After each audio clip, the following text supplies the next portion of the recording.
बहुत पुरानी बात है। चाइना के किसी गांव में तीन भिक्षु रहते थे।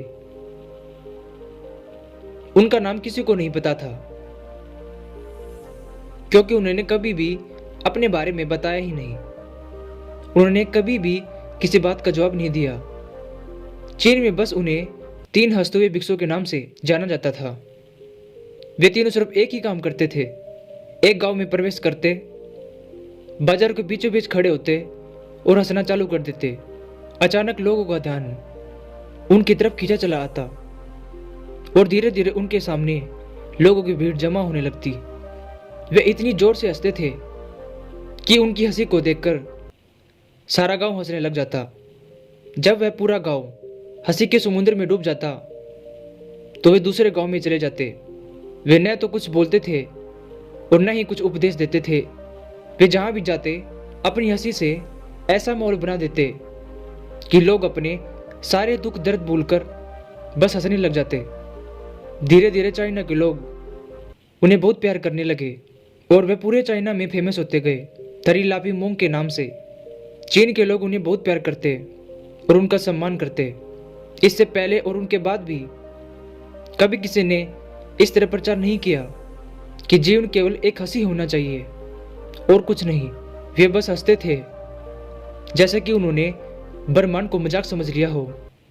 और उन्होंने एक शब्द का उपयोग किए बिना पूरे चीन में इतना आनंद फैलाया जितना आज से पहले किसी ने फैलाया ही नहीं हो। लोग उनका नाम पूछते, लेकिन वे बस हंस देते। इस तरह से इनका नाम बन गया थ्री लाफिंग मोंग, यानी तीन हंसते हुए भिक्षु।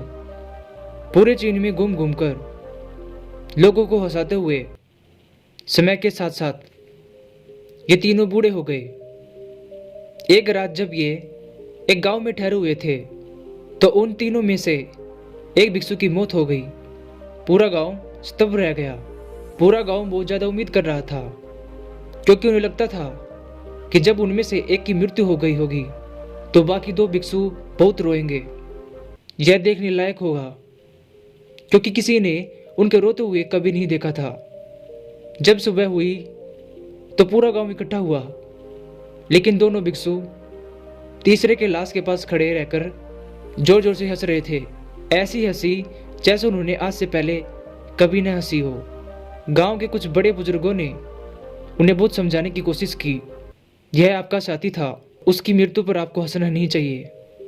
तब उस दिन पहली बार उन भिक्षुओं ने लोगों से बात की और कहा, हम हंस रहे हैं क्योंकि यह आदमी जीत गया है।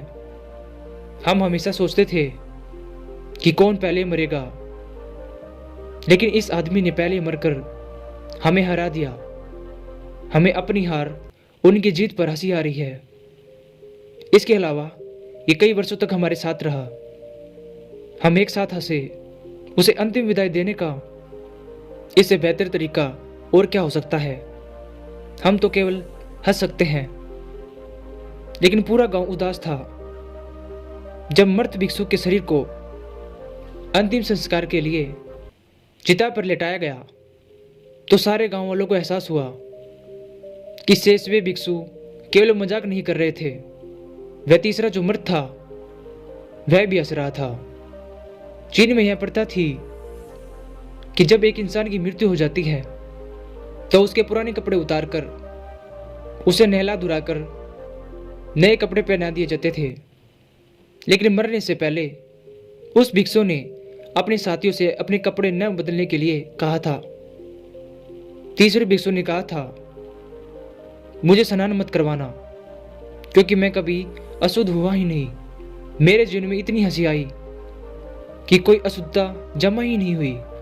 हंसी हमेशा युवा और ताजा होती है, इसलिए मुझे नहलाकर मेरे कपड़े मत बदलना। जब तीसरे भिक्षु के शरीर पर आग जलाई तो गांव वालों को पता चला कि उस भिक्षु ने मरने से पहले अपने कपड़ों में कुछ पुराने चीनी पटाखों को छुपा रखा था। आग जलने के बाद जो आसमान में फटकर रंग बिरंगे कलर में फैल गए, और यह देखकर एक बार फिर से पूरा गांव जोर से हंसने लगा। तो इस तरह वह तीसरा भिक्षु मरने के बाद भी गांव वालों को हंसा गया। और यह देखकर शेष दोनों भिक्षुओं ने कहा, चालाक आदमी, तुम मर चुके हो, लेकिन तुमने हमें एक बार फिर से हंसा दिया।